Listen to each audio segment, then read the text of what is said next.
Hey there, it's Jackson coming to you live from the Country Red Fruit Warehouse, and we're going to talk about the May 2022 release wines.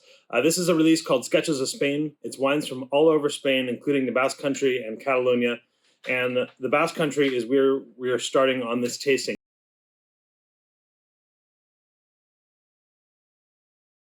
Grancha Chocolina, and Chocolina is just such a delicious wine, and it was something that if we were going to do a box about the Iberian Peninsula or Spain, that I couldn't ignore Chocolina. You had to taste this.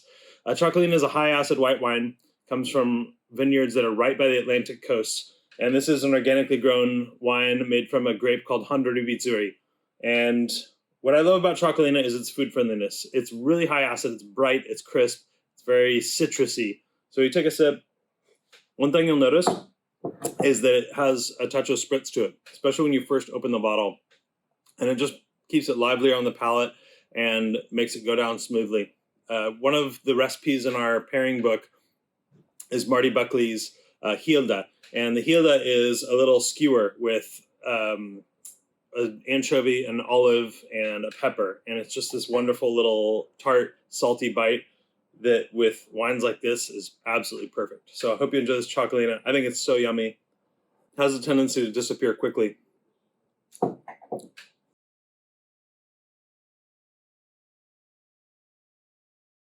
Now, between the Basque Country and Catalonia, there's two areas that kind of don't really identify as Spanish. They identify as Basque and Catalonian. I think that's important to talk about whenever we talk about the wines of the Spanish Peninsula, because these are both places that have tried to secede and go independent, because they have a very strong regional identity in their own language. And you'll see some of the Catalan language on this. You'll see Les Alfares and Temps y Pels, which is time on skins. This is an orange wine, which means these are Grenache Gris grapes, or Vernache, as they call it locally, that have spent time on the skins, infusing with a little bit of this intense color. So even though it's a little bit more pale in color, it kind of drinks like a red wine, and that's what's cool about this. On the palate, swish it around, and it drinks like the same texture as red Grenache, but it's a little bit more lithe and a little bit softer in its attack. Doesn't have quite as much tannin, but flavor profile is very similar to any other Grenache. That's what I think is cool about this. Do this with smoked fish. Do this with different types of stewed rice dishes. Paella would be perfect with this. I think we have a rice and clams dish paired in the book with this that you'll be getting. It's delish. And just something a little bit out of left field, a little funky, but I think you'll really like it. Make sure you do it with food, though. I don't think this is a wine that you want to skip food with.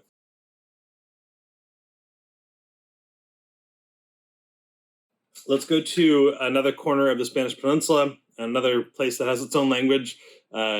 This is from Biarzo, which is technically in the political municipality of Castilla-León, but Biarzo is also spiritually part of Galicia, which is in the northwest.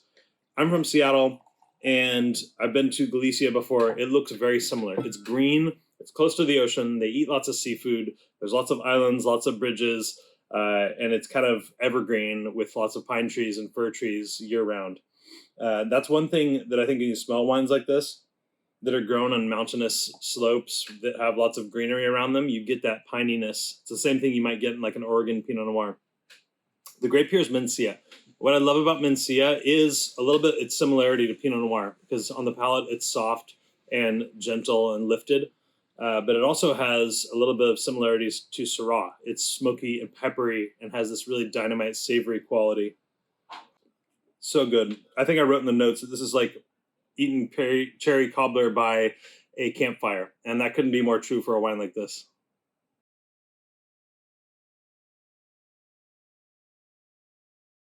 The next wine we have is a wine from Valencia. And a lot of people don't know that the Grenache grape is native to Spain, and it's native specifically to interior mountainous Spain. So places like Aragon, Catalonia, Valencia, Madrid all grow the Grenache grape with incredible proficiency. There's some wonderful wines coming out of here, and this is La Comarcal del Moro. And this is coming from a high altitude vineyard up in the mountains, and it is Garnacha. To try to draw a distinction between French and Spanish Grenache is kind of hard, but I find that being from interior mountainous Spain or coastal mountainous Spain, where it's very hot, can be hotter than a lot of parts of southern France. You get a little bit more robust cooked fruit notes in these wines. And so when I smell this, you get like strawberry jam, not just fresh strawberry, but a kind of jammy, cooked, baked fruit quality, and red fig and cherry, and all those things. The other thing I love about good Grenache is an herbalness, savoriness, so thyme and rosemary and fresh sage. And then obviously, because it's kind of in that family of what we call Rhone varieties, even though it's from Spain, you get a peppery quality or white pepper. It's a really fresh wine for being a Grenache. Sometimes Grenache can be high in alcohol. This one is not. It's lean and precise and still palate filling with that wonderful note of cooked fruit. This is a project between two friends, and I think they're just doing an incredible job. This is a wine that I tasted and I knew had to go in the Spain box immediately.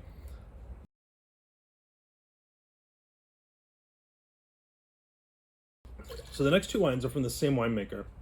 His name is Alberto Orte, and I actually got to visit with him a few weeks ago when I was in Spain. We're going to start with his Rioja. This is La Antigua Clásico, and this is Tempranillo with a little bit of Garnacha. And it comes from high altitude vineyards in the Rioja region, which is further up north, almost all the way to the Basque country in the Cantabrian mountains. Now, good Rioja and classic Rioja always has a wonderful sour note to me. It's the effect of aging for a long time in oak barrels. It's the effect of the Tempranillo grape when it starts to slightly oxidize. If you look at a piece of paper and you look at this wine above it, you'll see that there's a little tawny brown or orange quality to the rim. This is a 2012 wine, so this is a 10-year-old wine that's spent a couple years in barrel, plus additional time aging in bottle. But wonderful note of sour cherry, of kind of cologne and old leather and dust and spice. This does get a mixture of French and American oak barrels, and when you age an American oak, you get a hint of coconut, of curry, of fenugreek, and some of those toasted spices.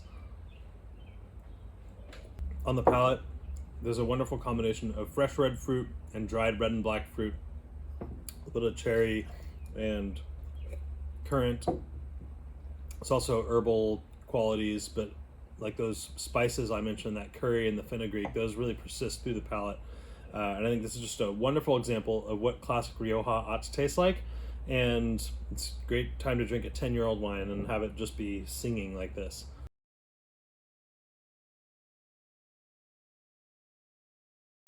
Alberto doesn't live in Rioja, although he does make that wine. He lives in the Cadiz and Sherry region in Andalucía. I went up to lunch with him a couple weeks ago and got to hear from him on why he makes the wines the way he does, and got to walk through the vineyards with him and see his persistent commitment to growing things in a sustainable and beautiful way. It was so cool to spend some time with him, and he's a person who's very passionate about his vineyards, very passionate about grapes. This is Tentilla de Rota, and Tentilla was a grape that almost went extinct because the Sherry region was mostly devoted to growing white grapes, Palomino grapes, for the production of sherry.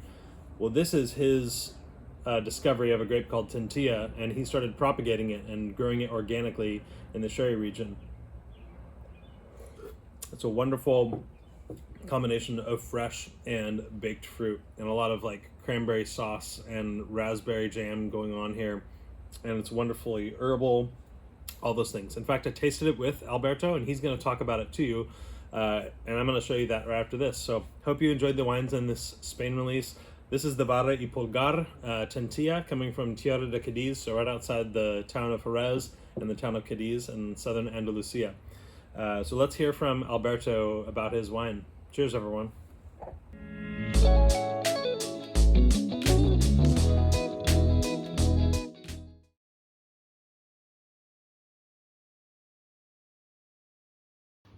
Hey there, we are here with Alberto Orte, and we are here in Cadiz in the sherry region, but we're tasting a red wine. We're not actually tasting a sherry for this release, and Alberto is a winemaker of this wine.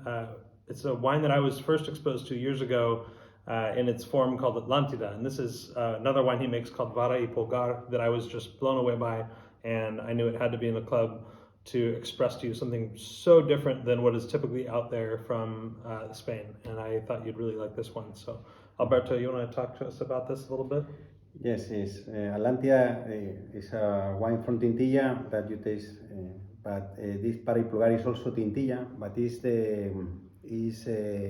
plots that is new vines, also is more productive soils that we call here bujeo.